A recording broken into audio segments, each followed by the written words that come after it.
શું તમને કોઈ જૂની રમતગમતમાં ઈજા થઈ હોય અને હજી પણ જો ઘૂંટણનો દુખાવો રહેતો હોય અથવા તો ચાલતા ચાલતા પગમાં બેલેન્સિંગ જતું રહે છે તો એ શું હોઈ શકે છે તમે જાણો છો? તે ACL ઇન્જરી હોઈ શકે છે. ACL એટલે એન્ટિરિયર ક્રુશિએટ લિગામેન્ટ, જે ઘૂંટણને બેલેન્સ કરતો સૌથી મેઇન લિગામેન્ટ છે. અને જ્યારે પણ કોઈ અકસ્માત થાય અથવા તો મોસ્ટ કોમન રમતગમતમાં જે ફૂટબોલ રમતા અથવા તો ક્રિકેટ રમતા જે ઇન્જરી થાય એ ACLની ઇન્જરી હોય છે.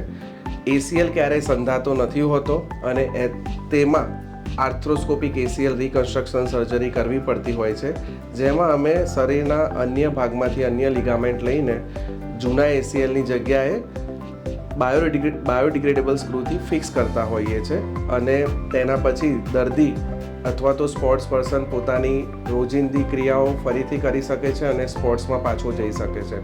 તો જો તમને આ કોઈ તકલીફ છે તો જરૂરથી MRI કરાવો, તમારા નજીકના આર્થ્રોસ્કોપિક સર્જનની સલાહ લો અને યોગ્ય સારવાર માટે મળો.